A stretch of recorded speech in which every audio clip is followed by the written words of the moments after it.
Box 13, with the star of Paramount Pictures, Alan Ladd, as Dan Holliday.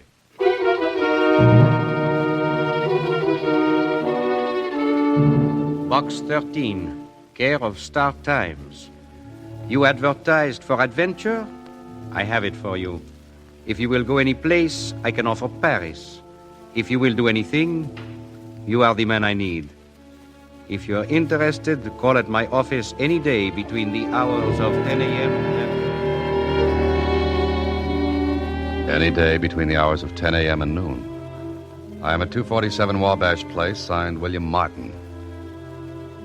Paris. Adventure. What a dream that could have been. It was, but the awakening was different.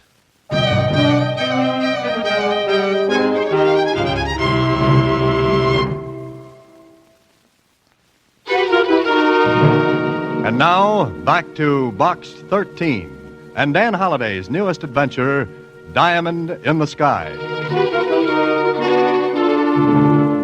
It sounded great. A trip to Paris and adventure for the frosting on the cake. Whoever Mr. William Martin was, he must have known that waving a deal like that in front of anyone was making it a sure thing. But Susie, as usual, had something to say. I don't know, Mr. Holliday. Maybe it's just somebody kidding you. That's the girl, Susie. Get out the wet blankets, spread them around. Then again, maybe this Mr. Martin is beyond approach. The word, Susie, is reproach. But I've got a brilliant idea. What, Mr. Holliday? It's all very simple. I go to see Mr. William Martin at 247 Wabash Place. Wabash Place was one of those little streets filled with small businesses. But number 247 was by itself. No display window in front like the others. I thumbed a bell button that had a card under it with William Martin engraved on it.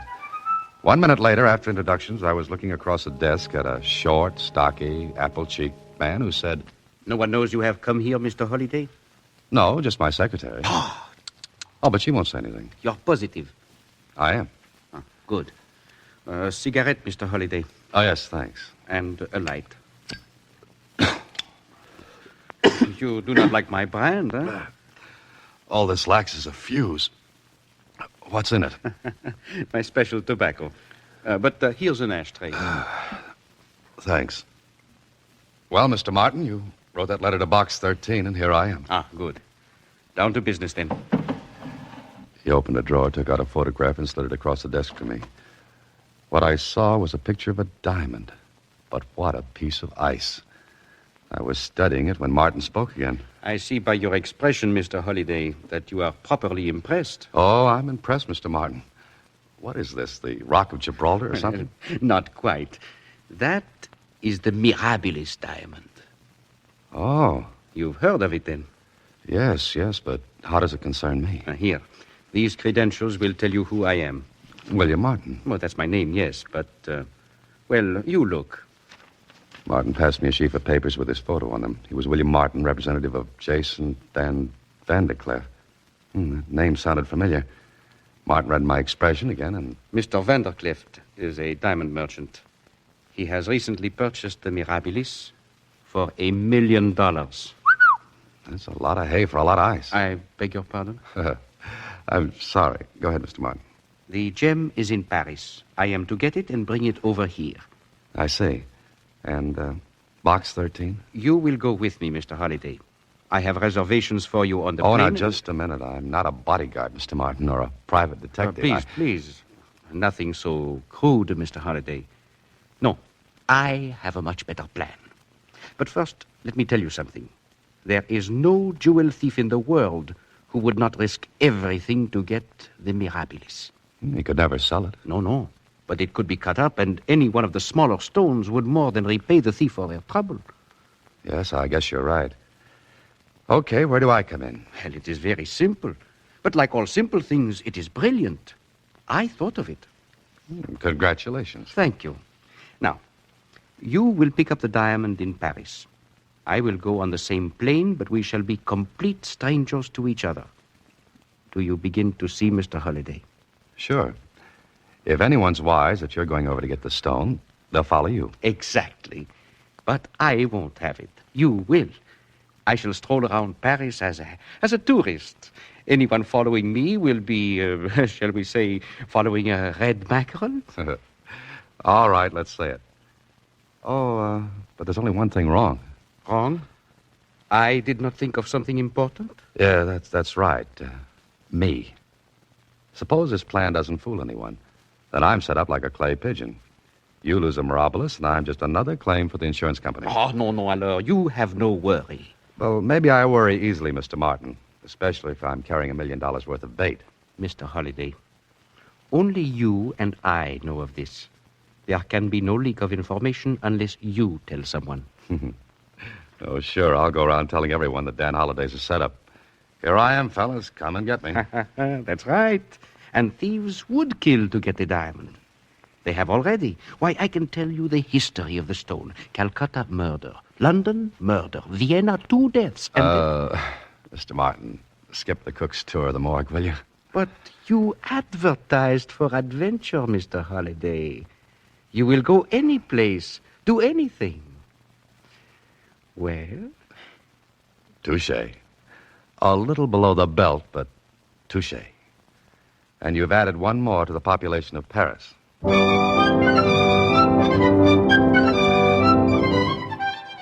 Martin's plan was simple, and if it worked, a good way to get the Mirabilis into the United States.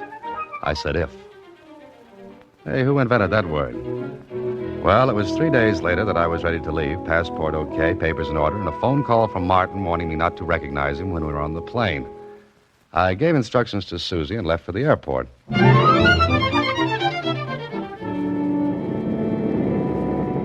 few hours later, I was out over the Atlantic. Martin sat well in front of me and never once looked back. So I played it his way and beyond a quick look paid no attention to him. Then, as I was settling down to watch the ocean go past underneath, Mr. Holliday? Mr. Dan Holliday? Yes, I'm Holliday. I'm Irene Carson, your stewardess. Oh, how are you? Fine. And you? Wonderful, thank you. Good. Here's a letter for you. Letter? You're sure it's for me? Mr. Holliday, seat 19, flight 12. Check all the way through on that. All right, thanks, Miss Carson. You're welcome, sir. Oh, Miss Carson. Is there something you want? Well, just an answer to a question. Who gave you this? Why, no one. It was among last-minute letters and packages and gifts for our passengers. Oh, I see. Well, thanks again, Miss Carson. Not at all, Mr. Holliday. The letter was from Martin, brief and to the point. I was to go to an address in Paris and stay there until he called. Well, Mr. Martin was playing them close to his vest. Maybe he didn't trust me. And who could blame him? With $1 million worth of diamond for an ante, he wasn't dealing all the cards at once. Well, all I had to do was wait until morning in Paris.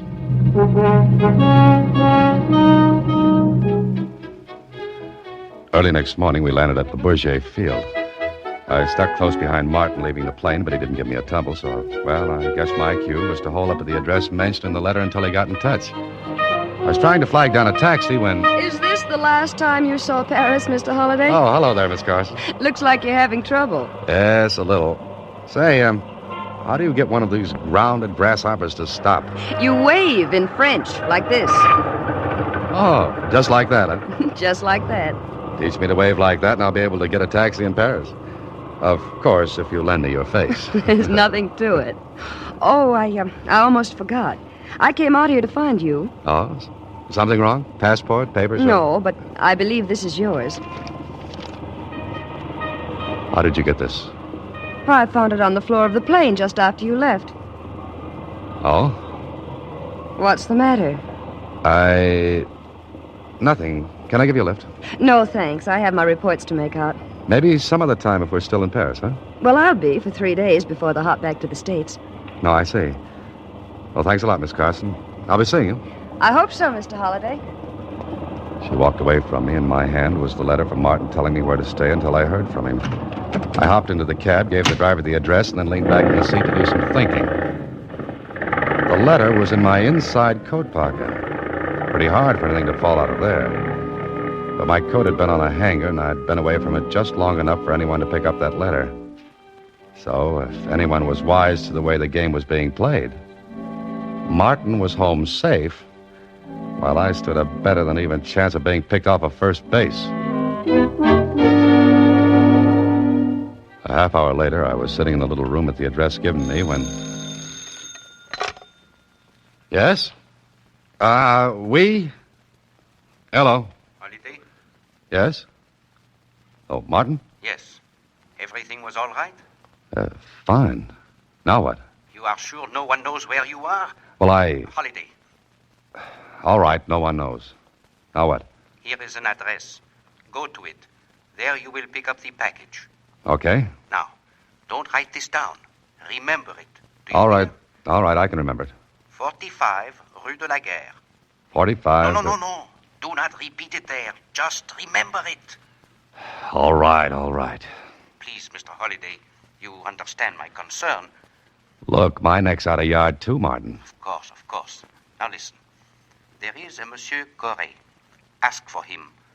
Identify yourself with these words. I've come from the sky. You hear that? I got it. Then what? There will be no question.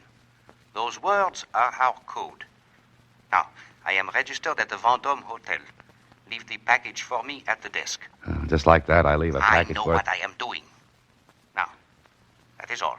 The rest is up to you, Mr. Holiday. Okay. And, Mr. Holiday, Yes, what now? for your sake, I sincerely hope nothing goes wrong.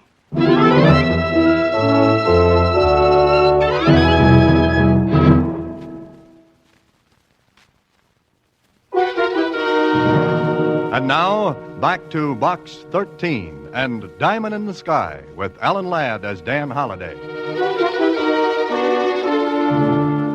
The rest was up to me, Martin said. All I had to do was collect the Mirabilis diamond, see that I wasn't caught off base, deliver it to Martin, and then that was all. I hailed a cab on the street. 4 Rue de la Guerre, B. Governor, with an accent like that, just talk English. Guess it wasn't very good, huh? Are you an American? No, a Londoner from Limehouse. Hop in, sir. That was 45 Rue de la Guerre, wasn't it? Yes, that's right. How did you know I was an American? You kidding? I drove a cab 3 years in Brooklyn. He wants to know how I know he's an American. Okay, Limehouse. Then you should know what this means. Step on it and never mind the tickets, huh? Blimey, I ain't heard that since the days in Flatbush. Hold on, pal. Here we go.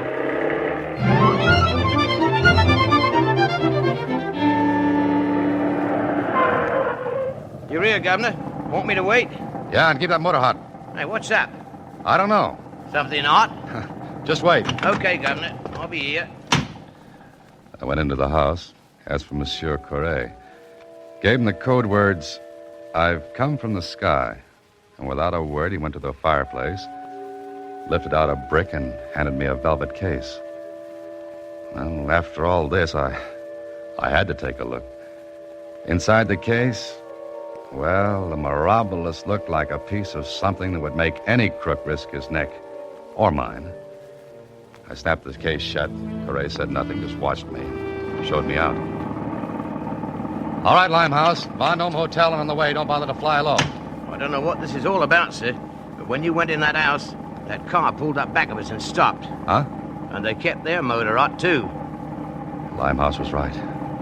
It looked as though somebody had talked, but not me, and certainly not Martin. We pulled away, the big car tailed after us. Limehouse turned his head to talk to me. They're tailing us, all right. Can you get away? With this act, the 3 cylinders still working and got asthma. You gotta make it. What did you do? Pinch the crown jewels? You're warm. Step on it and do your best, will you? Did you pull a heist? No. Okay, you've got an honest face. All right, Governor. There's nothing keeping this act together but termites holding hands. But here we go. That big car in the back didn't lose an inch. Limehouse and I had to go through an empty stretch of road. So I told him I thought that's where the mugs in the big car would make their pitch, and... Yes, you're right, but I've got an idea. Well, I can use it. Listen, look down the street. See that turn to the right? Yeah? I'll get close to the curb as I can, and you get ready for a jump. Huh? Jump? Sure. I'll act like I'm going straight, but where I showed you, I'll turn fast to the right. You jump out, roll in a doorway or something. Well, what about you? I'll make a U-turn back out and pull the mugs down the street after me. You got it? Got it. Oh, here's your fare. Plus. Ain't had so much fun since Coney Island. Okay, pal. Try for the brass ring. Now! Attaboy, Limehouse. It worked. I collected a few bruises, but I still had the diamond. Farther down the road, Limehouse stopped. He had to because the boys in the big car angled in front of his cab. I waited long enough to make sure Limehouse was going to keep his health. Then I doubled back and forth until I came out on a main street. There I took a bus. I felt like having lots of people around. I got to the Vendôme Hotel, walked to the desk, and told the clerk I wanted to leave a package for Monsieur William Martin. Oh, brother, I got the surprise of my life when the clerk told me there was no Monsieur William Martin registered there. Well, I sat down to figure that one out. Then, just when I was about to give up, Holiday. No. Don't look at me. Martin, what the devil? Pretend that you are not speaking to me. Now, you have the stone? Yes, but I almost did that. What happened? It's a long story. You want to hear it now? No. We have not enough time. Look, I will put part of my newspaper on the sofa between us. Then, when no one is looking, put the diamond under the paper. Okay, then what? After a minute, I will pick up the newspaper and leave. Oh, and I hope this ice goes with you, Mr. Martin. It will. Don't worry. Well, that looked like it. All finished. I counted chickens that weren't there. A half hour later, I went to the room of my hotel. I just had the door open when...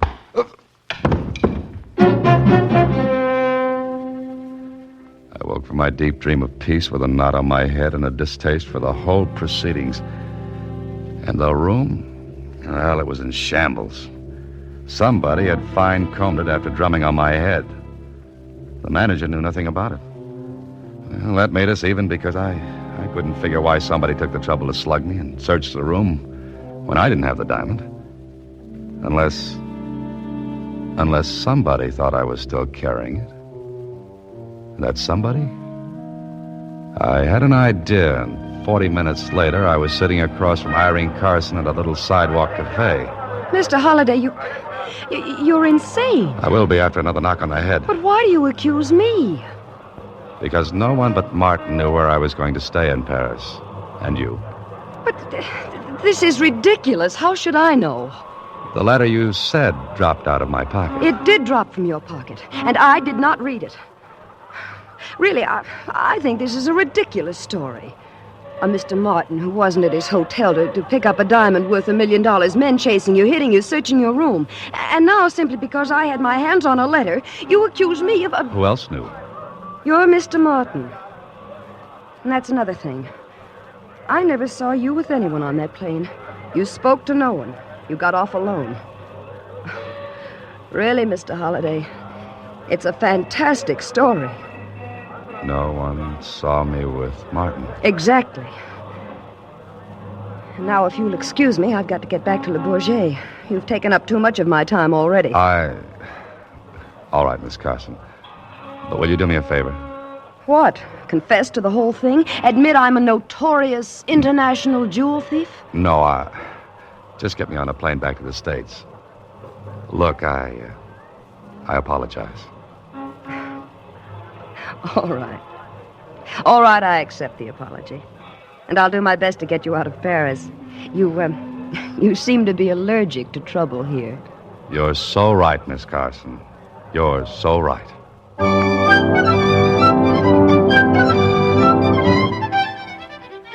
After that rigmarole in Paris, New York's LaGuardia Airport sure looked good to me. I was leaving the field when... Welcome home, Holiday. Well, Kling, what a nice surprise. I've got more. Come on. Hey, wait a minute. What is this? You're a writer. Write a line for yourself now. What are you talking about? I'm talking about a pinch, Holiday, which this is. Arrested? Now, wait a minute. It didn't make sense. Nothing made sense. On the way into the city, Kling wouldn't say a word. For every question I asked, he growled. But finally, in his office... Where's the diamond, Holiday? Diamond? Mirabilis, schmirabilis. Where is it? I smuggled it in, Kling. So you got through customs. Now quit stalling. Where is it? Are you kidding? $1 million in ice and nobody, kids. Nobody. Now, wait a minute. Why did you pick me up? I stopped in at your office to say hello, and Susie told me that you were in Paris. Yesterday we got word from Jason Vandercliff that the miraculous diamond he was to get from Paris hasn't shown up. We checked with the Paris police. A guy named Corray... Describe me. Is that it? Yeah. Susie tells me you're in Paris. Corray describes you, and 2 and 2 make 4. Now start talking. Well, I told Kling the story, starting with Martin's letter to Box 13 and ending with my return to the States. Can you prove that yarn? Get Martin and ask him. That'll be a little tough. He's dead. What? Yeah. When did you leave for Paris? Day before yesterday. Martin's body was found in the river that day. We didn't get an identification until yesterday. Vandercliff identified him. Kling, you're crazy. I tell you, Martin went to Paris on the same plane with me. Here's Martin's photograph. Take a good look. This isn't Martin. Vandercliff ought to know. His own agent. And the Martin I went with was a fake. Yeah. Who probably killed the real Martin. Took his place, used his own photo and the credentials he showed you. That's a brilliant remark. But the crooks who chased me in Paris, my being hit over the head after I got the diamond, Yeah, it's easy to figure now. Your fake Martin sent those hoods after you to get the diamond and get rid of you for good so you couldn't identify him. That's why he wasn't registered at the hotel, because he didn't expect me to show up at the diamond. And the crack over the head, your room searched. Sure. When I got away from his boys, he sent them to my room, thinking I might go back there before I went to the Vendôme. I walked in while they were searching the room, and they slugged me. Don't you see, Kling, I'm in the clear. Yeah? How? Well, because I had nothing to do with the Holiday, you've got your story. But only Martin can keep you out of jail. Then you've got to find Martin. How? He must have taken an earlier flight from Paris. But how could he get the diamond through customs? I don't know. You know, Holiday, this looks like the end of Box 13 for you. Martin loses himself in a city of 7 million, lays low, and leaves you to take the rap. What if I find him? You'll still have to make him talk. Listen, Kling. You know I've never been mixed up in anything shady. Maybe I've been roped in because I follow things through, but never deliberately. What are you getting at? Will you let me find Martin? How? You're our only link with him, and you don't know a thing about him. He could dye his hair, leave off his glasses. I know, but if I don't find him, I'm in trouble. Is that right? You've never been more right in all your life. All right. If I don't find him in 24 hours, I'll walk back in here and you can do what you want with me. Is that a deal? You know, Holiday, when I was a kid, I always wanted to be a cop. My father wanted me to be a sign painter. Now I realize my father was a smart man. All right, go ahead. A needle in a haystack. I was hunting for it, and it was a pretty sharp needle. Any character who could think up a frame as neat as this one would be tough to locate, if he was still in town. But I had to go ahead. It took me 2 hours to remember something that would help me. 7 hours more to follow it up, and an hour to get hold of Irene Carson and take her with me.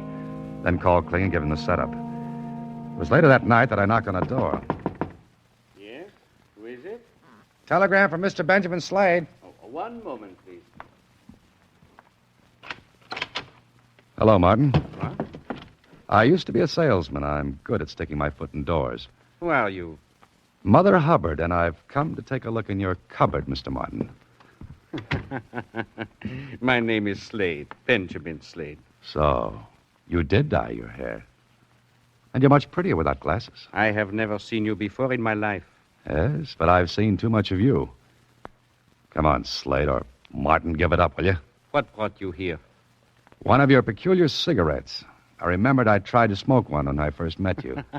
You are insane. Yeah? I went to your fake office in Wabash Place. There was an ashtray with some cigarette butts still in it. It took me 7 hours to run down the dealer who makes your cigarettes. Clever. But I still deny ever having seen you before in my life. Oh? Okay, let's try something else. Come in, please, will you? Martin, this is Miss Carson. Our stewardess on the trip over, remember? Mm-hmm. Miss Carson, is this the man who gave you the letter to give to me? Yes, that's the man. I did not give Oh. Slips count in this game, Martin. Besides, your handwriting in the letter can be identified. You're too clever. Duck, Miss Carson? Oh!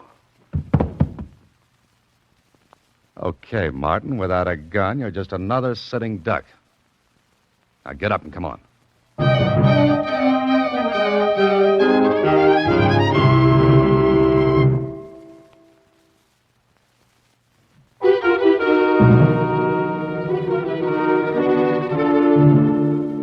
But, Mr. Holliday, how did Mr. Martin get the diamond over here? He was too smart for that, Susie.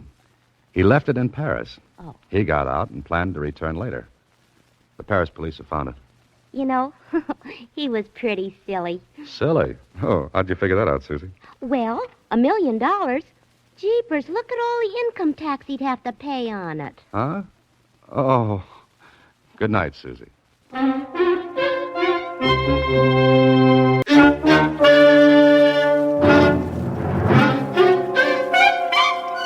Box 13, with the star of Paramount Pictures, Alan Ladd, as Dan Holliday.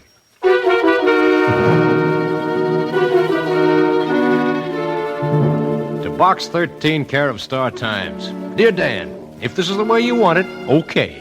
If a pal and buddy has to reach you the hard way, all right. Enclosed is a ticket to my fight with Brennan tomorrow night. I'd like to see your mug at ringside. If I don't, I'll make it a point to muss it up for you.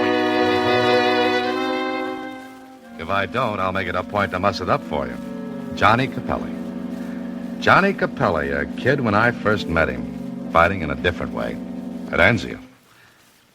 And maybe, just maybe, Anzio wasn't as hard for him to take as what happened right here.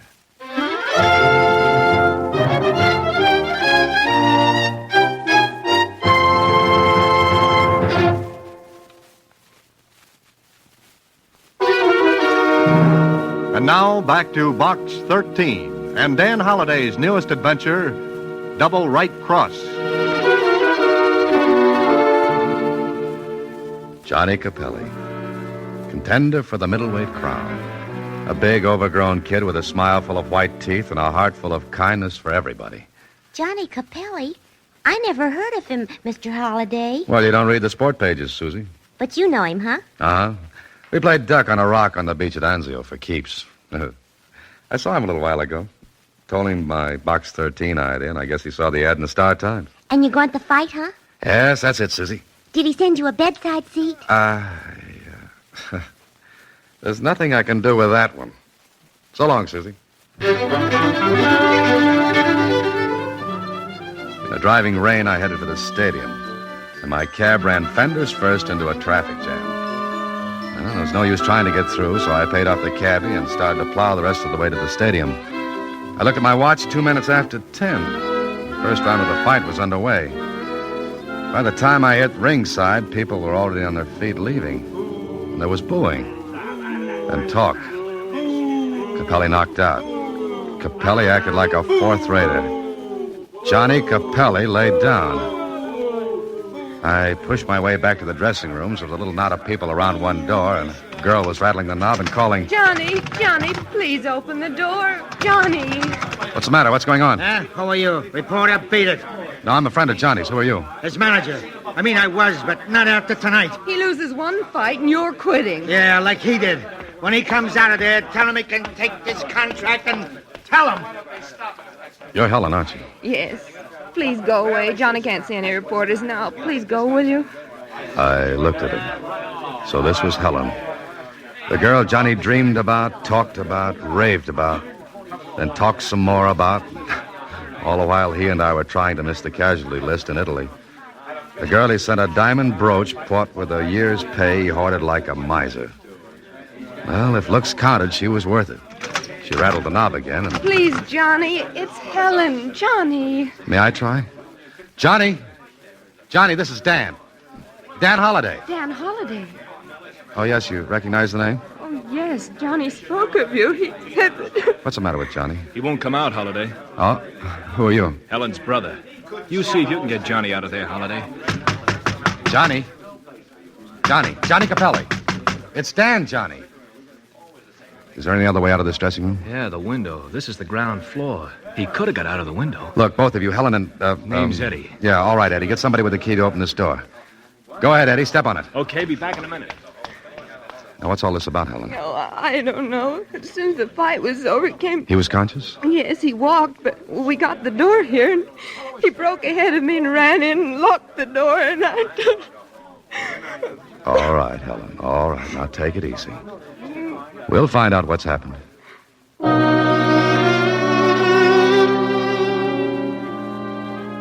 When we got into the dressing room, Johnny was gone, and Eddie was right. The window was open. I couldn't figure it. Johnny Capelli, a kid whose courage was A+. A kid who went through Anzio, Salerno, Casino. Sure, he was scared, just like the rest of us. But he didn't whimper. And he didn't run out, ever. It just didn't figure, and Helen didn't make it any more clear. No, I don't know. I don't know why he ran away. Oh, take it easy, sis. Johnny must have had a reason. Yes, he must have. Now, listen, where'd he go? Well, if he's not at his hotel, I don't know. Well, we called there. That's no good. Any other place, think. I don't know of any. All right. Where can I get in touch with you later? 387 Christopher Place. Good. You wait there. I'll find Johnny.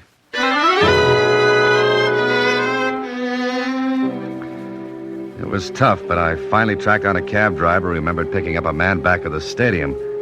Seemed, well, drunk, he said. Took him to a little hotel on the other side of town.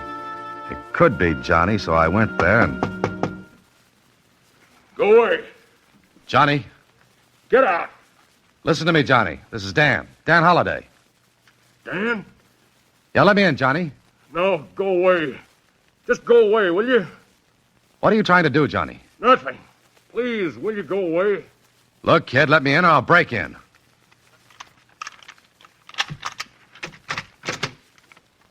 Johnny. Hiya, Dan. Where's the light? Don't turn it on. Don't, Dan. Okay, Johnny. No light. Close the door. Why'd you come? Why do you think? Listen, nobody else knows where I am, do they? No, nobody. Helen? No. Where is she? Home, waiting for me to call her. But you're not going to. What's the matter, Johnny? Dan, I'm sick. What do you mean? I don't know. Look, Dan, it was swell of you to come. There's nobody I'd want to see any more than you, but not now, Dan. Some other time, but not tonight. You're going to tell me what's wrong, Johnny. All right. Turn on a light and take a look. Johnny. Yeah. Better with the light off, isn't it? Now, listen, you took a beating. You're hurt, kid. Hurt badly. I've got to get a doctor. No. I said yes. No, you get a doctor and so help me, Dan. I'll kill you. Johnny!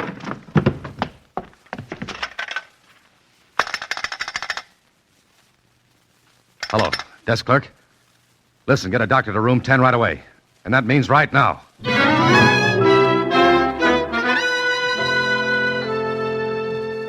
right, Mr. Holliday. He'll sleep for a while now. How long before he wakes up, Doctor? 5, 6 hours, maybe longer. How badly is he hurt? Well, it's hard to tell. He took quite a beating. Who is he? Friend of mine. I see. Fight? Yeah, sort of. Well, Look, Doctor, as long as there's no gunshot wound, you don't have to report this, do you? No, but Well, let's leave it that way then, huh? You'll be back in the morning? Yes. I'll make a more thorough examination then. He was too hysterical to do much with tonight. But I think he'll be calmer when he awakens. Then there's nothing too bad. I don't think so. Bruises, contusions, and his eyes. What's wrong with his eyes? I'll see you in the morning. Good night, Mr. Holliday. Good night. Thanks, Doctor. I sat by Johnny's bed and watched. I didn't call Helen because, well, for some reason, Johnny didn't want anybody to know. To know what? Maybe I'd find out when Johnny came to. Maybe he wouldn't tell me.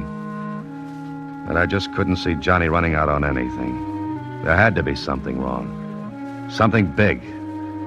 I sat in a chair alongside the bed and thought about it, and I guess I fell asleep because the next thing I knew, Huh? Oh, just a minute.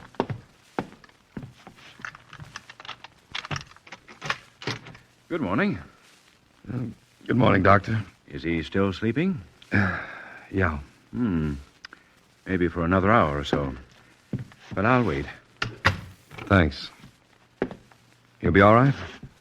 Well, I'd like to ask him a few questions when he awakens. I don't think there's anything seriously wrong, but, well, I'll wait. What are you getting at? I don't know. You'll have to wait, too. Okay. Meanwhile, I'll go out and get some coffee. You can use some, too, can't you? Yes, thanks. I'll be right back. I thought I'd be right back.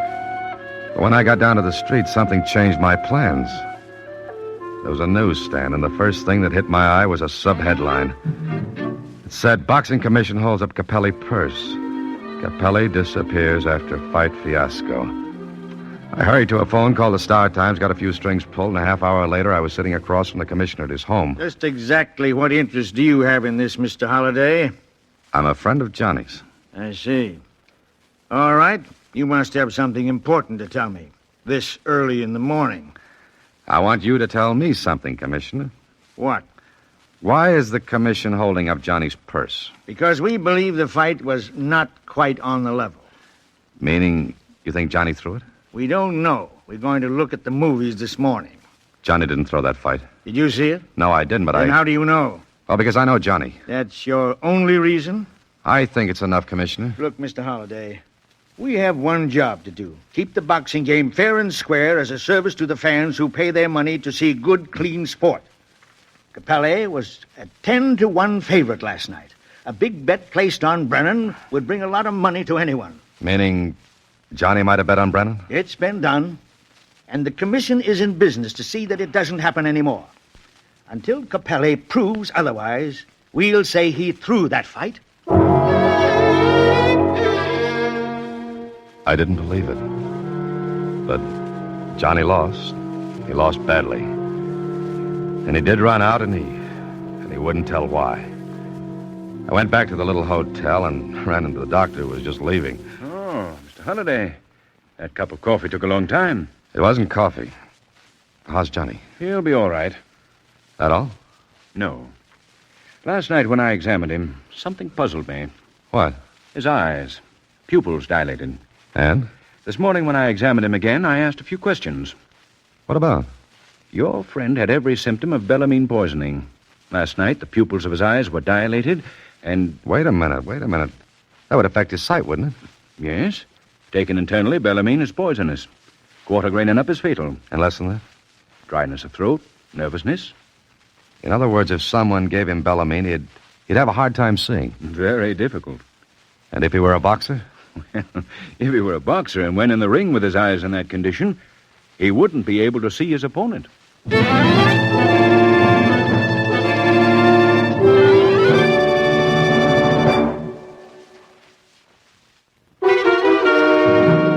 Now back to Box 13 and Double Right Cross with Alan Ladd as Dan Holliday. So Johnny lost the fight because he couldn't see Brennan. But why did he run out? Why didn't he want anyone to see him? I thought I was going blind, Dan. Brennan was just a shadow that was beating me. Why didn't you quit? Why didn't you say something, Because Johnny? I didn't want anybody to know. If it was going to be that way, I'd take it alone.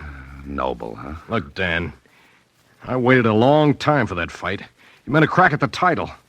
Helen waited with me. If I was going blind, I wasn't going to let her know and stick with me. Sure. A kid like you would think that way. Now listen to me, Johnny. Somebody fed you the stuff to impair your sight. Somebody who wanted you to lose that fight. Who? You're crazy, Dan. What did you eat yesterday? Eat? The day of the fight? Nothing. Just a little breakfast. And the rest of the day? Nothing.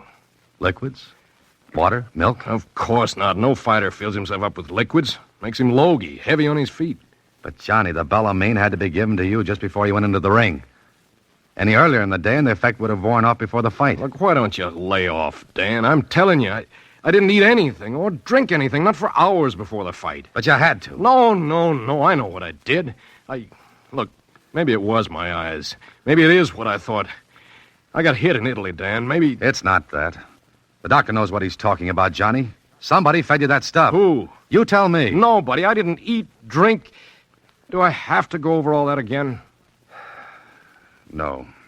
But I am. You wait here, Johnny.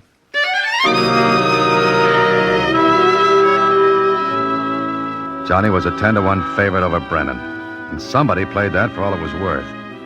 And it looked like it was worth a lot of money if the bet was big enough. A little while later, I was talking to Brennan. You're crazy, Holliday. Maybe the guy wasn't in shape. Look, Brennan, Johnny was in condition. So you're telling me that somebody doped him? Meaning me? No, I'm just asking. And I'm telling. I got 120 fights on a clean sheet. None of them was shady. I don't play that way. I'm not saying that. I'm only trying to find out who could have given Johnny that drug. Well, I wasn't near his dressing room. I didn't even see him after we weighed in that afternoon. All right, it had to be in his food. Food? No fighter's going to eat right before a match. Or drink water? He just rinses his mouth, that's all. What else, Brennan? If he's training right, nothing else. But if he gets thirsty... I told you, he just rinses his mouth. He drinks water, it makes him heavy. That's why a fighter chews gum all day. It gives him a moist... Gum? Yeah, gum. Why? Gum. That's it, Brennan. That's it. Sure, I chewed gum all day. Before the fight in your dressing room? I must have been chewing gum. I remember that... Go ahead, Johnny. What were you going to say? Nothing. Yes, you were. No, I wasn't. Look, there's only one way the drug could have been given to you. Now, you've got to think. Who gave you gum just before you went in that ring? I didn't have any. Johnny, what are you hiding? Nothing. You were going to say something a second ago. Did Baker, your manager, give you... No. Who else was with you? Just Baker. Where was Helen? Shut up, Dan. Did she give you any gum? Forget the whole thing. I'm going blind, that's all. Oh, you're not. Beat it. Helen gave you that gum. She was in your dressing room before the fight, wasn't she? Cut it out, Dan. That's why you shut up before you remembered. And the chewing gum was the only way the drug could be given to you. Because you didn't eat, you didn't drink water or anything else before you went in that ring. But maybe 15 minutes before, Helen handed you the gum, didn't she? Shut up, Dan. Shut up and forget the whole thing. Come on, Johnny. She gave you the gum, didn't she? Didn't she?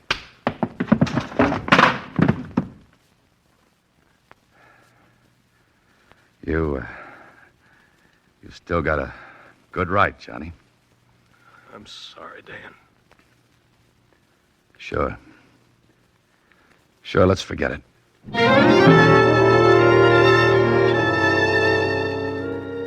But I didn't want to forget it. I left Johnny and went to see Baker, his manager. I didn't tell him what I'd found out. I just listened. Sure, I brought the kid up from the ham and egg prelims. But after last night, we're washed up. Johnny was a 10-1 favorite, wasn't he? Yeah, a match with the champ next. Did you bet on Johnny? I never bet. Even if you thought Johnny was going to win? What are you driving at? At somebody who stood to make a killing if Johnny lost. You're asking for a clout holiday? I just had one. What about Helen? What about her? All right, Baker, here are the cards. Johnny went in the ring last night, a sure bet to lose. What? Yeah, that's right. He was drugged. He couldn't see Brennan from the first bell until he was counted out. He was fighting on instinct and courage. Listen, what are you giving me? There was nobody in his dressing room but me And Helen? Yeah. Now, what about her? Nothing. Except once I walk in on the two of them and, well, they was having a fight. What about? They clammed up when I walked in, but I heard something about a brooch. Brooch? Diamond brooch? The one Johnny sent her from Italy? Maybe. All I know is what I said. That's enough. Thanks, Baker. Maybe you'll have a champ on your hands yet. The next stop was to see Helen. I wasn't sure how to handle this. And all I had to go on was the fact that Johnny was covering for her. Why? And they'd had a fight over that brooch. Again, why? So the big question was, did she or did she not double-cross Johnny? Her first words to me were... Dan, you found Johnny. Maybe. Maybe, but what do you mean? Sit down, Helen. What's the matter? Is he all right? He'll be all right. He's in a little hotel. Well, then take me there. I want to see him, Dan. Maybe he doesn't want to see you. What? Johnny, now, did he say that? No. Well, what are you doing? Why don't you take me to him? Why are you talking like this, Dan? How much did you win on the fight, Helen? What do you mean? I watched her face closely after I asked that. Either she was the new Sarah Bernhardt or she was in the clear. For a couple of seconds, she stared at me, and then... That's a filthy thing to say. Yes, I know, but I've got something to find out. And what did you hope to find out by asking me that? I hope to find out who made a killing on the fight by making Johnny a setup for Brennan. He was 10-1. Good odds for somebody who'd lay a good-sized bet on Brennan. You mean you think I'd bet against Johnny? Did you? That's not worth answering. All right, look. Johnny was knocked out because he was drugged. He couldn't see. And he was drugged only a few minutes before he went into the ring. Baker? No, a manager who's bringing up a champion doesn't sell him out. And that leaves only me, is that it? Maybe. And I bet everything I had on Brennan. Is that your story? What's yours, Helen? I have none. If that's what you believe, believe it. But tell me where Johnny is. I promised I wouldn't. You promised? Oh, no, Johnny can't believe I... Where's that brooch he sent you? Brooch? Yeah, that's right. The one he sent from Italy. A $3,000 brooch that'd bring about $1,500 in a pawn shop. And $1,500 at 10-1. Well, seems to be my day for taking it. I'm sorry. Didn't you give Johnny chewing gum just before he went into the ring? What did you say? Chewing gum. Johnny wouldn't tell me, but I know you gave it to him. Yes. You admit it? Yes. Huh. That was the only way he could have been drugged. And you admit it? Yes, I admit it. Doesn't make sense. All right, it doesn't make sense. You're so right, Mr. Holliday. Nothing makes sense. Nothing. Now go back and tell Johnny. Tell everybody. Go on.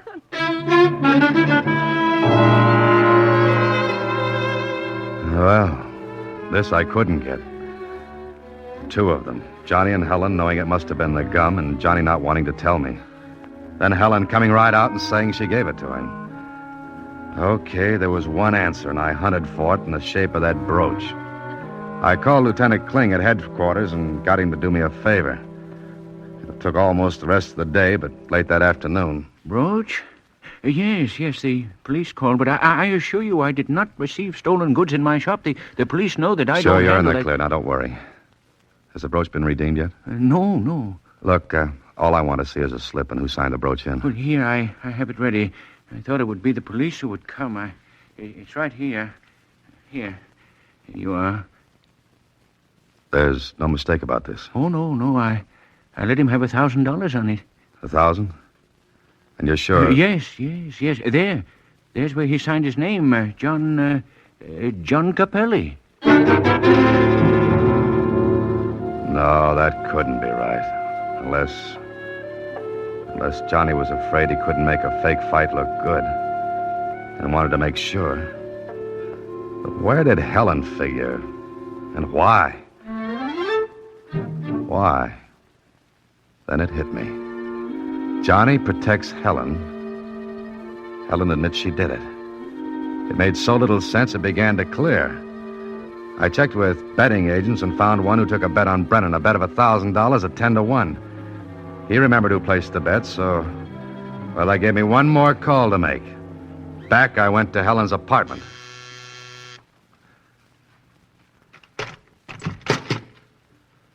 Hello. Yes? Oh, hi, Holiday. Come on in. Oh, thanks, Eddie. Your sister home? No. Grab a chair. Haven't you seen her? Oh, yes, earlier. But aren't you going to ask me about Johnny? Oh, sure. Where is he? I know. Well, what about him? I mean, he's okay, huh? Yeah, he's okay. Oh, that's swell. You know, Holiday, I couldn't figure a guy like Johnny doing something like that. No, neither could I, Eddie. That's why I knew he didn't. What? Here, Eddie, have a stick of gum. Oh, no, I never use it. Good for the nerves. Yeah, that's what they say. Well, that's what you come to see me about, huh? Maybe. You like to gamble, don't you, Eddie? Gamble? Oh, sometimes. Why? Ever get in so deep you had to steal to make yourself even? What kind of a crack is that? Oh, a nasty one. Just as nasty as stealing your sister's brooch. What did she tell you? Nothing. But she had a fight with Johnny. Maybe he noticed she didn't have the brooch. Asked her about it. Maybe she had her ideas about where it was. Yeah? So what? So she knew and gave you a break. But you had different ideas, Eddie. You pawned the brooch, signed Johnny's name to the slip, then bet 1,000 against Johnny. Ah, you're nuts. You're off your rocker. Tell you what, Eddie. Let's you and I take a trip to the pawnbroker, then we'll go to the betting agent where you placed the bet.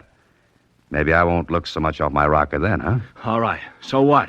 I got a break. I'll redeem the brooch and... What are you looking at me like that for? I took 2 on the chin today. Maybe it's my turn now to give, Eddie. You lay off now. Sis won't prosecute, and Johnny won't neither. She won't marry him if he did, and... It's not the brooch, Eddie. It's the chewing gum. The gum you gave your sister to give Johnny. The drug gum to insure your bet. You can't prove nothing. You can't. Eddie, you and I are going to the boxing commission, and you're going to talk. No, I ain't. Either that or I tell Johnny everything. And leave him in the room. Alone with you. Oh, Eddie. Get your topcoat, too. It's kind of chilly outside.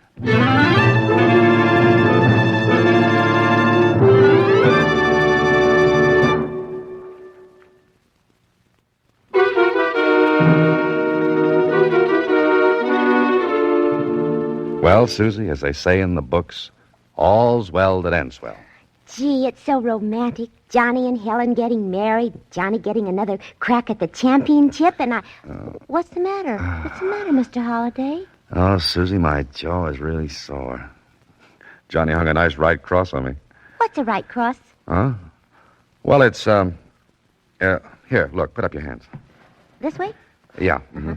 Now, look, I lead with my left like this, and you... Like that? Oh, I'm sorry. Mr. Holliday. Mr. Holliday, Oh, good night, Mr. Holliday.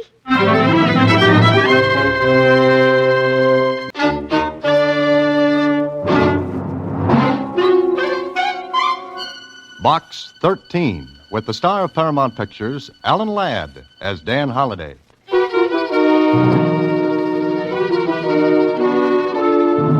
Box 13, care of Star Times. Please meet me at 2 o'clock tomorrow afternoon in front of the Mercantile Building. You can do me a tremendous favor, perhaps change the whole course of my life. I shall be wearing a brown gabardine suit, and I'll be carrying a forest green suede hat. I'll be carrying a forest green suede handbag. That was all. No name, no initials. Just the letter. Well, it didn't sound like much of an adventure. Brother, but how I could have used a crystal ball in good working order.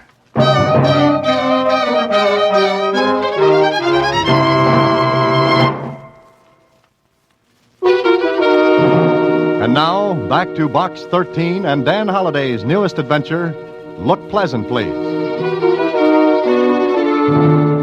Gee, Mr. Holliday, doesn't look particularly thrilling, but I guess it's like the old age. Huh? The what? The old age. You know, when somebody says something smart that means something different from what it says, only it's the same thing. Oh. On your next trip around the office, fix that one up, Susie. What? Never mind. Just save up for your adage. Okay? Okay. Hey, I can just make it to the Mercantile Building by 2 o'clock. So long, Susie. There were lots of people standing in front of the building, but only one girl in a brown gabardine suit, green hat, and handbag. I didn't walk up to her right away because, well, I wanted to take a good look. And what I saw was good. Maybe about 24, slender, lots and lots of brown hair that fell down from that cute hat in a nice wave. Her clothes spelled money with 2 capital M's. Well, I walked over to her. Good afternoon. Oh. I'm the man from Box 13. Oh, thank you. Look, I know this sounds terribly foolish and silly, but I do want your help. Mr. Holliday. Dan Holliday. Oh, all right, Mr. Holliday. Do you have half an hour to spare? Well, the afternoon's young, and I can wear it away to an old age. That answer your question? Yes, it does. Do you photograph well, Mr. Holliday? Huh? Well, my baby pictures always turned out pretty good. Of course, that was a little while ago, and Look, I want you to have your photograph taken with me. Oh, is that all? Yes, that's all. Of course, I'll pay you for your time and trouble. Oh, no. My time's my own, and what trouble I get into is usually my own fault. All right, Mr. Holliday. There's a photographer in this building. He's ready for us. Oh, by the way, what's your name? Jones. Mary Jones. Oh. You know, Miss Jones, a writer often spends hours thinking of the right name for the characters in his stories. But here you come along and without batting an eye, think up a very unusual one. Do you have to know my real name? Well, I'll live without it, but Will you do it, Mr. Holliday? All right, Miss Jones. Let's go look at the birdie. The photographer was ready, and it didn't take long for him to run off 3 shots. Miss Jones paid him, and the two of us went back downstairs. Out on the pavement, I turned to her, and I guess she read the look on my face. Please don't ask me why, Mr. Holliday. Goodbye, and thanks very much. Well, before I could move my feet, she was into a cab and gone. If this was it, I'd just chalked up the shortest adventure on record. There was nothing to do but go home and mark it off to experience. Yeah, that's where it should have stopped. The next morning, I walked into my office as usual and... Hey, what is this, Susie? You could have told me. Told you what? I quit. You didn't trust me. Oh, Susie, will you stop? Oh, and the phone's been ringing all morning. Everybody wants to know about it. About what? Just answer the phone and find out. You... Careful, Susie, careful. Hello. Good morning, lover boy. Oh, Kling. Well, how's the police department? It's bright and early. It's not good to hear your voice. I called for information. Yeah, what kind? What about? Well, shall I wear my organdy hat and crepe de chine badge? What are you talking about? What is the matter with everyone? Well, nothing, Angel Face. All's well with the world. And about 15 million bucks. Everybody's crazy. Yeah, everybody but you. Oh, nice going, Holiday, nice going. Am I invited, or don't you want cops? It might make the thing look bad, you know. In 2 seconds, Kling, I'm going to hang up on you. What goes? Don't you ever read the papers? Or don't you know what's going on in your life? Now, listen, Oh, go arrest somebody. Now, look, Susie, what's this all about? Look at the morning paper. All right, I'm looking at... Holy mackerel. She's awful pretty. Be quiet, Susie. Prominent heiress announces engagement to Dan Holliday. Dan Holliday, that's me. That's my picture with her. Sure it is. I've been framed. Oh, but you wouldn't frame a newspaper picture, would you? Shh. Marcia Jameson, beautiful heiress to Jameson Lumber Fortune announces engagement. You're just a demijohn. Don Juan. Oh, one of the two. But you could have told me. I could have told myself. Susie, if that phone rings anymore, don't answer it until I get this thing cleared up. One way or another. Goodbye. I got Marcia Jameson's address from the society editor at the Star Times, and a half hour later I was ushered into the big library at the Jameson home. Sitting behind a desk was a youngish-looking man. He rose to meet me as I walked into the room. Ah, Mr. Holliday. I'm very happy to know you. Yeah, I wish I could say the same. I beg your pardon? Where's Miss Jameson? I've asked her to come down. Good. I suppose I'd better introduce myself. I'm Roger Jameson, Marcia's uncle and guardian. Well, she needs one. I don't understand. Well, that makes 2 of us. Suppose we pool our facts and get one good, twisted story out of them. Mr. Holliday, you're acting very strangely. I must say that my niece's choice of a husband is, well, peculiar. All right, I'm peculiar. At parties, I'm a standout, but I'd like to... Dan, darling, how nice of you to come this morning. What did you expect? You, of course. You've met Uncle Roger? Yes, Marcia, we've met. Oh, I want you two to like each other. Oh, fine. I love everybody in the world, but Uncle Roger, could I speak to Dan alone, please? Certainly, Marcia. You'll stay for lunch, Mr. Holliday? No, thank you. Oh, yes, he will, Uncle Roger. Good. We'll have a long talk. Now, Miss Jameson. Why did you come here? Maybe you haven't seen the morning paper. Mr. Holliday, Dan, help me. I did, and I've got engaged. Look, Miss Jameson, Marcia. I don't know you that well. We just became engaged this morning. Dan, it's imperative that you act as my fiancé until after the 16th of this month. Well, what happens then? Oh, Dan, if you'll just do what I ask, until the 16th. On that day, Yes, come in.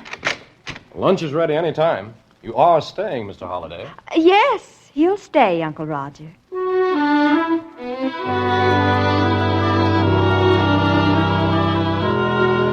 One more lunch like that, and I'd have had indigestion for the rest of my life. Uncle Roger was very curious about me. He asked a lot of questions, which Marcia answered. Then, when I was ready to leave... Of course, Mr. Holliday, this engagement came as a complete surprise to me. I had no idea you and Marcia even knew each other. Well, I get around a lot, Mr. Jameson. You'd better call me Roger, Dan. Yes, there's nothing like being friendly. Well, I'm sure Dan has a lot of things to do this afternoon, Uncle Roger. We'd better let him go. Of course. We'll have plenty of time to talk about things, Dan. Goodbye. Goodbye, Mr. Roger. Oh, thank you, Dan. You were wonderful. Superb, considering I didn't know where the ball was half the time. Oh, we'll wait until the 16th, won't you? It's 5 days from now. Meanwhile, what do I tell my friends? And where do I stack the wedding presents? You can always say we broke up. Uh-huh. And I'll tell you something else, Dan. Can there be anything else? I almost wish the whole thing were true. Goodbye, Dan. And with that, I was left standing on the elegant steps of the Jameson Castle. Well, I could have put the whole thing on the line and cleared up the situation. It'd have been easy. Just deny it. Tell the whole story. Or I could stay in the play and see what the score was. I walked down the stairs, then glanced back and looked up at a window and right into Uncle Roger's eyes. Before I could smile, he let the curtains fall back in place. Okay, that made up my mind. Curiosity killed a cat, they say. All right. Meow.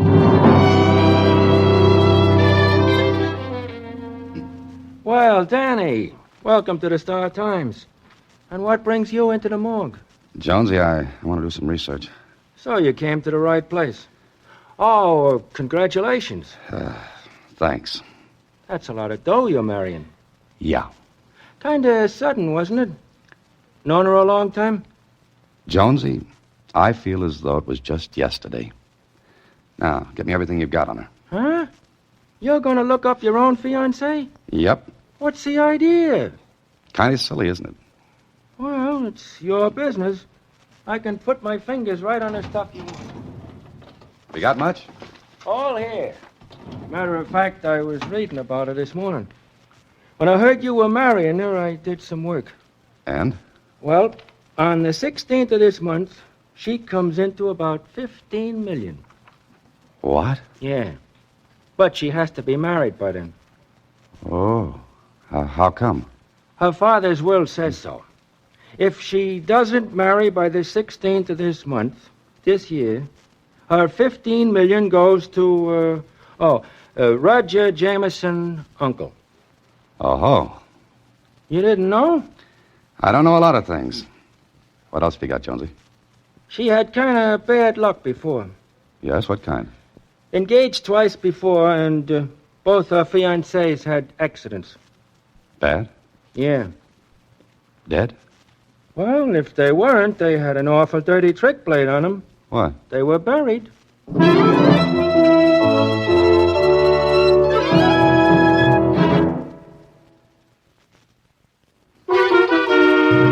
And now, back to Look Pleasant, Please. Another Box 13 adventure with Alan Ladd as Dan Holliday. Well, there I was, all wide-eyed and innocent, engaged to marry a girl whose last two fiancés had lots of bad luck. For myself, I wasn't anxious to inherit any of that.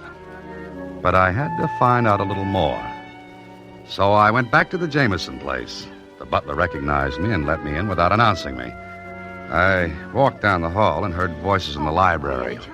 Ordinarily, keyhole listening would have been out, but, well, I heard my name. The door was open, so... I tell you, Dan, we'll go through with it. Oh, Dan, first name already, huh? Oh, don't be silly, Charles.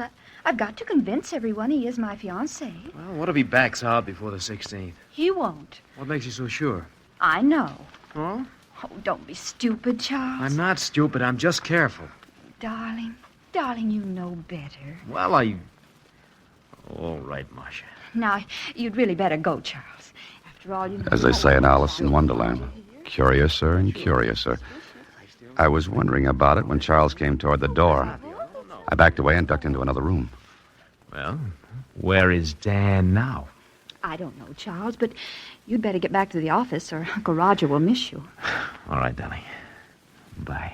Oh, I'll tell you when and where we can meet again, sweetheart. You know, I'm fussy about these things. Who the devil is... The name's Holiday, Charlie.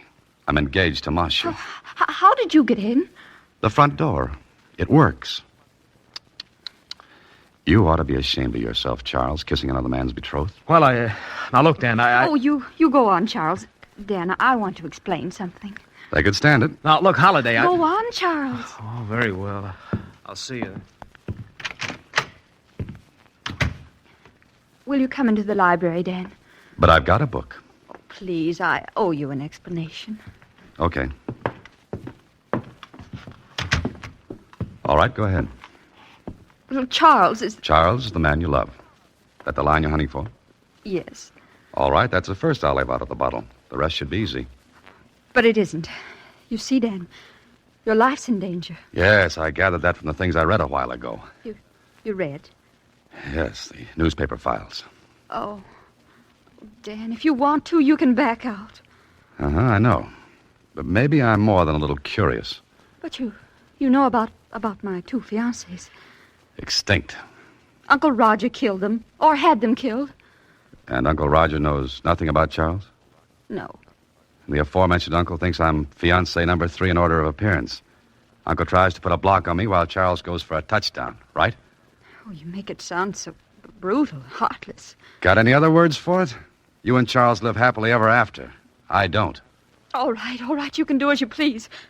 I was going to ask you to go through with it, but I can't. So, before I left, I promised Marcia I'd stick it out another day. Okay, I'm a sucker.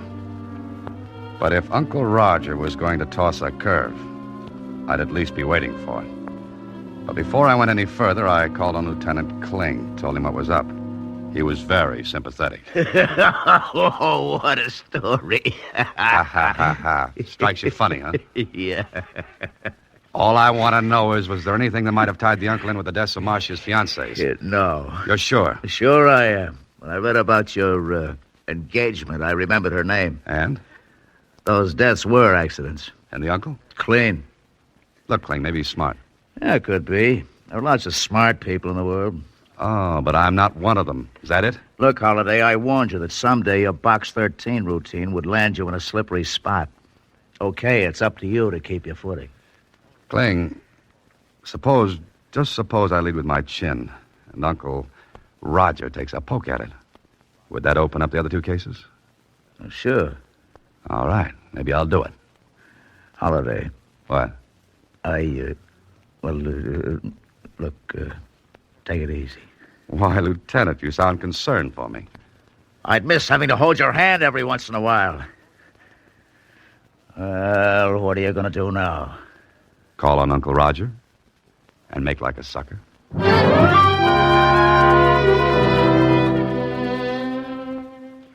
Well, Dan, sit down, won't you? Thanks, Roger. You know, it's going to be quite a treat seeing Marcia married. Yes, after 2 unhappy beginnings before. Oh, you know about those? Marcia told you, I suppose. In a way, yes. Mm-hmm. You wanted to see me about something, Dan? Oh, just a social call. If you're busy, I can... Oh, no, not at all. I was about to leave anyway. You know, Roger, it's very strange. Strange? What is? You haven't asked me anything about myself. I don't have to, Dan. Meaning? I've been very busy since this morning. You see, I have quite a bit of influence. Connection, so to speak. And they told you what? Who you are, where you live, what you do for a living. Dan, how much do you love Marcia? I'm going to marry her. You have quite a good income, so it's not the money you're after. Obviously. Dan, I'd give anything in the world to see Marcia happy. We practically grew up together. There's only 10 years difference in our ages. You see, my brother was 20 when I was born. Oh, I see. Marcia is my only living relative. Oh. Then I understand your concern for her. I'm glad you do. I want to show you something. Miss Claridge, bring in the Jameson estate papers, will you? Thank you. What's that for? Dan, you write mysteries, among other things. Consequently, I think you have a suspicious mind. What do you mean by that? Well, I'm Marcia's uncle, trustee of her fortune until she gets married, which must be by the 16th of this month. Now, surely in one of your stories you must have written about a guardian who misappropriates funds, embezzles. No, I never have. Well, it doesn't really matter. You see, The estate papers, Mr. Jameson. I thought I asked Miss Claridge to bring them in. Oh, well, she was busy, and I was on my way past anyway. All right, Charles. Thank you. Oh, Charles, this is Dan Holliday, Marcia's fiancé. Dan, this is Charles Crane. How are you? Fine. Congratulations. Thanks. Is that all, Mr. Jameson? Yes, that's all. Thank you. All right. Here are the papers. I think you'll find every penny accounted for. Everything in order, Dan? It looks like it. We're going to get along, Dan. Get along beautifully. I wonder for how long. If Uncle Roger was planning on making me number 3 on his hit parade, he was playing it smart. Oh, he was smooth. So smooth that I stayed at a hotel that night. If Uncle Roger knew where I lived, I might have visitors. And of course, I didn't sleep much. There was a lot of thinking to do. And it added up to something funny. The next day was Saturday, and it came in handy because Uncle Roger's office was closed. And I wanted to see something there. I called on Marcia and told her. Maybe she was a little surprised. Why do you want to go through the files, Dan? I've got a hunch, Marcia. Maybe Uncle Roger didn't show me the right papers. For the estate? Yeah, that's it. Have you got a key to the office? I can get one, and one to the files. Get them for me, will you? Say, where's Uncle Roger today? Oh, on the yacht, anchored outside the harbor. You're to go there tomorrow night. Why? He's arranged an engagement party. Dan, if you don't want to go, if you want to back out now... Nothing doing. I'm beginning to like this. All right, Marcia, give me the keys.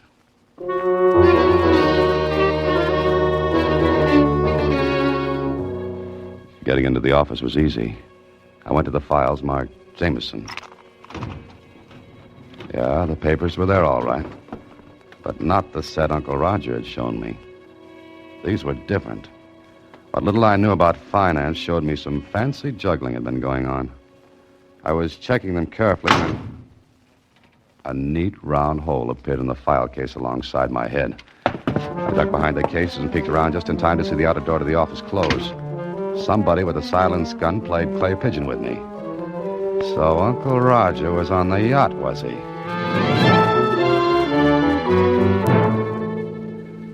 When I got back out on the street, a storm had kicked up. I took a cab back to my apartment and phoned Marcia. She didn't answer. The butler said she had gone and Uncle Roger was on the yacht. Late in the evening, I received a note from Marcia. Dan, I'm terribly frightened. Uncle Roger insisted that I come to the yacht tonight. I'm writing this note from my cabin now. I know something dreadful will happen, so please, if you can, come at once. There are speedboats at the dock to take you out. But be careful, Dan. Be careful. It could have been a trap, but I compared the writing on this note with her first letter to Box 13. Oh, it was hers, all right. Careful, neat, precise. Okay, if this was a showdown, might as well get it over with.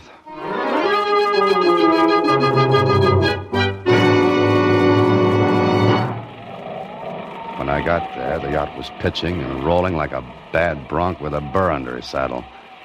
That all-day storm hadn't let up a bit. Then I was on board, but nobody was in sight. There was one cabin with a light inside. I went to it, opened the door. Holiday, what are you doing here? Visiting? I don't understand. Didn't Marcia tell you the party was tomorrow night? I like to be early for appointments. Where is Marcia? What's the matter with you? She's not here. Oh, yes, she is. Have you gone crazy? Not yet. Sit down, Uncle Roger. Oh, all right. You know, Uncle Roger, I don't like being shot at. I don't know what you're talking about. Where is Marcia? Cut it out. Yes? What were you going to say? Well, what's the matter? Have you got a gun? Gun? Yes, but... Get it. Are you... Get it fast. It's not here. It's always in this desk drawer. Is this what you're looking for, Uncle Roger? Charles, what are you doing here? And you might ask him what he's doing with your gun. It is yours, isn't it? Well, it looks like it. You don't think I'd kill you with my own gun, do you, Holiday? Very neat, Charlie, very neat. But the crew... Just 2 crewmen aboard. The rest won't be here until tomorrow. And that storm is convenient. Lots of noise. Something funny, Holiday? Yeah. Yeah, you are. You think you're going to get by with this, don't you? Is there anything to stop me? What is this all about? If this is a prank... Oh, no, Roger, not a joke. Definitely not. Charles and Marcia had it all planned very neatly. The accidents to her other fiancés gave these 2 beauties the idea. Charles fakes another set of papers to look as though you were embezzling, and... What? Yeah. They make it look as though you can't afford to have her married by the 16th, because if she doesn't marry, then the estate goes to you. And you're killed with my gun. That's it. And you're killed the same way. Charles muscles up this cabin to make it look as though there were a struggle, and... All right, Holiday, second guessing. Oh, no, Charlie, I'm not so dumb. You see, I called the police before I came aboard. You see, I guess... You're a liar. You couldn't know. Oh, but I could. Marcia's note gave it away. Marcia's note? Uh-huh. The note she was supposed to have written aboard this yacht. You see, her handwriting was neat, precise, careful. Charlie, ever try to write a neat hand on a pitching, rolling yacht? Can't be done. So I knew she wasn't aboard. And there was only one reason she'd want to get me here. To work this frame. And... Oh, hello, Lieutenant Kling. Lieutenant... Oh! Grab that gun. Holiday, is he... Charlie's gone bye-bye for a little while. Call the police in here, Dan. Where are they? Are you kidding? Lieutenant Kling is probably saving his Betty by. Me, I gotta sit down.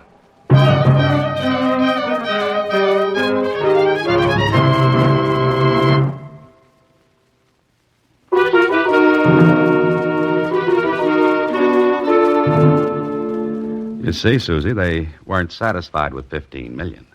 They wanted Uncle Roger's money, too. Which they would have had if that frame had worked. Uh-huh. Hey, what are you doing? What do you got there? A new camera. It's got a wonderful gadget on it that lets me get in the picture. All I do is press this button and... Oh, here, I'll show you. We'll both stand the light, see, like this. And then... Oh, no. Not again. Good night, Susie. Next week, same time, Alan Ladd stars as Dan Holliday in Box 13.